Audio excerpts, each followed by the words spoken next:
दोस्तों, आज की हॉरर स्टोरी सुनाने से पहले मैं आपको एक इंटरेस्टिंग सा स्टैट बताना चाहता हूँ। हमारी कहानियां देखने वाले 80% लोग ऐसे हैं जो हमारी वीडियोस एंजॉय तो करते हैं, लेकिन उन्होंने हमारा चैनल अभी तक सब्सक्राइब नहीं किया है। अगर आप उन 80% लोगों में से हैं, तो बस आपको एक छोटा सा काम करना है। इस वीडियो के नीचे आपको एक सब्सक्राइब बटन दिख रहा होगा, बस उस सब्सक्राइब बटन को दबाना है।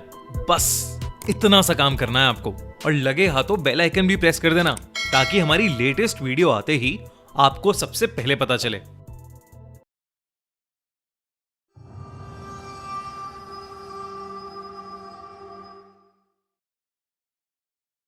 टैरो। हम सभी लोग अपने फ्यूचर को लेकर बहुत क्यूरियस होते हैं। हमारी जिंदगी कैसे होगी, किससे शादी होगी और हम कितने अमीर बनेंगे। ये सब चीजें हमें बहुत एक्साइट करती हैं, और इसलिए हम पंडित, फॉर्च्यून टेलर्स, एस्ट्रोलॉजर्स और टैरो कार्ड रीडर्स के पास जाते हैं। टैरो रीडिंग एक ऐसी आर्ट है जहां एक टैरो रीडर कुछ कार्ड्स के थ्रू आपका फ्यूचर बता सकता है। वो आसपास की पॉजिटिव एनर्जी से रिक्वेस्ट करता है कि वो आपकी किस्मत की टैरो कार्ड निकालने में हेल्प करे।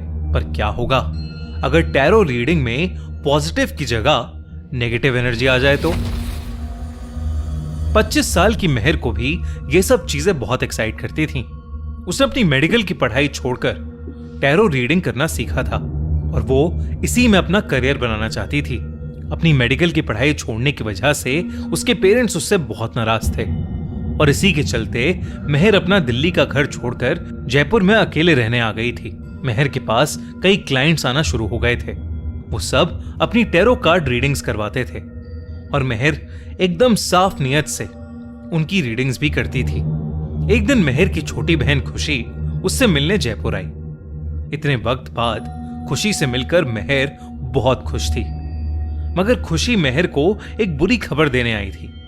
उसने मेहर को बताया कि मेहर के पापा की तबीयत बहुत खराब है, और डॉक्टर ने बोला था कि वो कुछ ही दिन जी पाएंगे। ये सुनकर मेहर बहुत उदास हो गई और रोने लगी। खुशी ने मेहर से घर वापस चलने को कहा, और खुशी ने कहा कि उसे पापा के आखिरी वक्त में उनके साथ होना चाहिए। मेहर ने डिसाइड किया कि वो सुबह होते ही खुशी के साथ वापस घर लौट जाएगी। ये सब बातें करते करते दोनों बहुत उदास हो गए। अपना मूड थोड़ा अच्छा करने के लिए दोनों बहनें अपने बचपन की बातें करने लगी। मेहर के पास एक एल्बम भी थी जिसमें उसने बचपन की बहुत सारी फोटोज लगाई हुई थी। वो दोनों वही एल्बम देखने लगे। उस एल्बम के पीछे वाले पेजेस में मेहर ने बहुत सारे टैरो कार्ड्स के डेक की फोटोज भी लगाई हुई थी। ये देखकर खुशी को याद आया कि वो मेहर के लिए एक नया टैरो कार्ड डेक लेकर आई है। उसने मेहर को वो डेक दिया, और बहुत क्यूरियस होकर बार बार मेहर से अपनी रीडिंग देखने के लिए जिद करने लगी। वो दोनों घर की बाकी सभी लाइट्स ऑफ करके टेबल पर बैठ गए, और मेहर इंस्ट्रक्शन बुक से उस नए टैरो डेक के बारे में पढ़ने लगी। वो टैरो डेक थोड़ा अजीब था। मेहर को उन टैरो कार्ड से एक अलग सी फीलिंग भी आ रही थी, पर खुशी इतने प्यार से उसके लिए वो गिफ्ट लाई थी, तो वो अपनी बहन को मना नहीं कर सकती थी। इंस्ट्रक्शंस पढ़ने के बाद मेहर ने डेक शफल किया और अपने आसपास प्रेजेंट सभी पॉजिटिव एनर्जीज को इनवाइट करने लगी। मेहर ने अपनी बहन खुशी के लिए 5 कार्ड्स निकाले। वो कार्ड्स उसकी जिंदगी से जुड़े कुछ इंपॉर्टेंट हिस्सों को रिप्रेजेंट करते थे। वो हिस्से थे love, career, family, personal growth और लाइफ एक्सपेक्टेंसी। मेहर वो रीडिंग शुरू करने ही वाली थी कि उसे अचानक से अपने रूम से कुछ अजीब आवाजें आने लगी। वो खुशी को वहीं छोड़कर अपने रूम में चेक करने गई, तो उसने देखा कि उसकी अलमारी खुली पड़ी थी, और उसमें से सभी टैरो कार्ड डेक्स जमीन पर गिरे पड़े थे। ये देखकर मेहर बहुत हैरान थी, क्योंकि अलमारी का दरवाजा तो बंद था, तो फिर अचानक कैसे वो अपने आप खुल गया। मेहर जमीन पर फैले अपने कार्ड्स उठाने लगी कि तभी उसे ऐसा लगा कि जैसे कोई उसे उसके बेड के नीचे से झांक रहा हो। मेहर ने जैसे ही बेड की तरफ देखा, तो अचानक से एक सर बेड के नीचे से चला गया, मानो मेहर से छुप रहा हो। ये देखकर मेहर के रोंगटे खड़े हो गए। उसने धीरे से बेड के नीचे झांका, तो वहां कोई नहीं था। उसे लगा कि शायद ये सब उसके मन का वहम होगा, मगर जब मेहर अपने टैरो कार्ड्स वापस उठाकर उन्हें अलमारी में रखकर अपने रूम से बाहर जाने ही वाली थी तो उसने देखा कि एक बच्ची उसके रूम के बाथरूम में से झांक रही थी और अचानक मेहर को देखते ही वो लड़की बाथरूम के दरवाजे के पीछे छुप गई। मेहर चौंक उठी। उसे समझ नहीं आ रहा था कि आखिर ये बच्ची उसके घर में कैसे घुसी और कब घुसी। मेहर ने सेफ्टी के लिए अपने हाथ में एक वास उठा लिया और धीरे धीरे आगे बढ़ने लगी। वो बाथरूम में गई और उसने देखा कि एक 7-8 साल की मासूम सी बच्ची उसके बाथरूम के दरवाजे के पीछे सहमी सी बैठी थी। मेहर को वो बच्ची जानी पहचानी लगने लगी, मगर उसे याद नहीं आ रहा था कि आखिर वो थी कौन। मेहर ने बात साइड में रख दिया और उस बच्ची के पास बैठ गई। मेहर ने उस बच्चे से पूछा कि आखिर वो कौन थी और उसके घर में कैसे आई। तो उस बच्ची ने बिना कुछ कहे मेहर को गले लगा लिया और धीमी आवाज में सिसकियां भरने लगी। मेहर को ये देखकर बहुत दया आ गई और उसने उस बच्ची को गले लगाते हुए गोद में उठा लिया। उसने सोचा कि शायद बच्ची किसी मुसीबत में होगी और वो छुपने के लिए मेहर के घर में घुस गई होगी। मेहर उस बच्ची को गोद में उठाए हुए खड़ी हो गई और रूम की तरफ ले जाने लगी, मगर उससे पहले ही मेहर ने कुछ ऐसा देखा जिसे देख उसके पैरों तले जमीन खिसक गई। बाथरूम के मिरर में उस बच्ची का रिफ्लेक्शन ही नहीं दिख रहा था। मेहर ये देखकर बहुत ज्यादा डर गई और डर के मारे बौखला उठी। उसका पैर पीछे रखी बाल्टी से टकरा गया और वो नीचे गिर पड़ी। मेहर की गिरने की आवाज सुनकर खुशी भागती हुई मेहर के रूम में आई और जमीन पर पड़ी मेहर को उठाकर बाहर टेबल पर ले आई।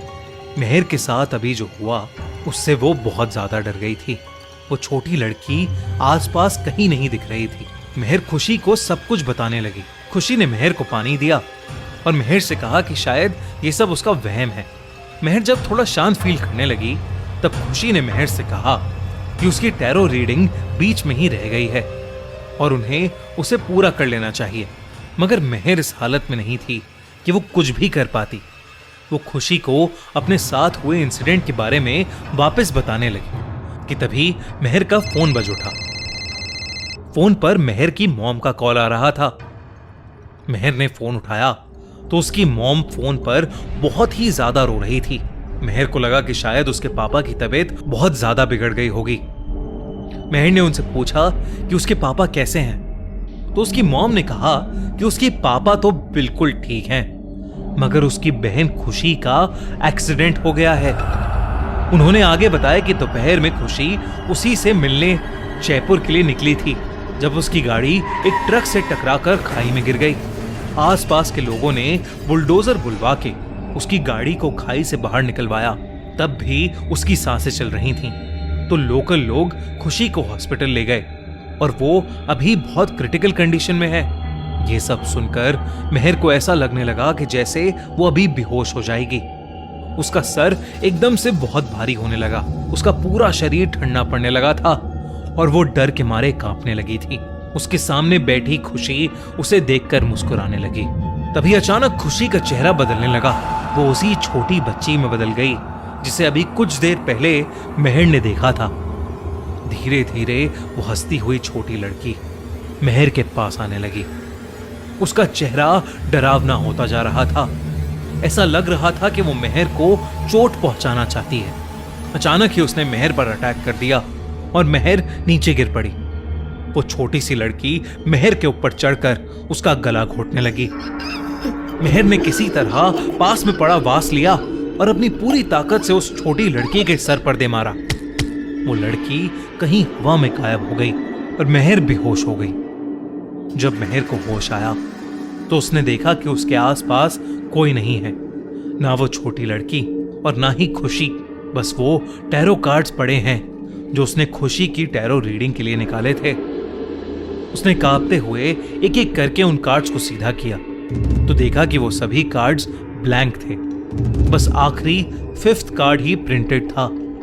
उस कार्ड को मेहर ने सीधा किया तो उस पर लिखा था डेथ। और तभी मेहर की मॉम का फोन फिर से बजा और उन्होंने मेहर को बताया कि खुशी की हॉस्पिटल में ही डेथ हो गई है। मेहर को कुछ समझ नहीं आया कि अचानक उसके साथ ये सब क्या हो गया। मेहर ने जब मालूम किया तो उसे पता चला कि जयपुर के जिस घर में वो रहती थी उसमें एक छोटी लड़की की मौत हो गई थी और उस छोटी लड़की की आत्मा अक्सर वहां भटकती है।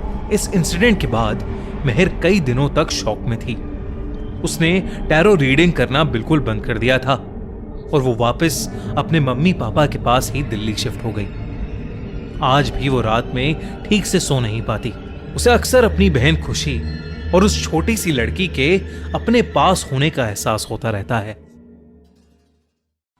अगर आपको ये वीडियो अच्छी लगी तो हमारा चैनल खूनी मंडे सब्सक्राइब करना बिल्कुल मत भूलना।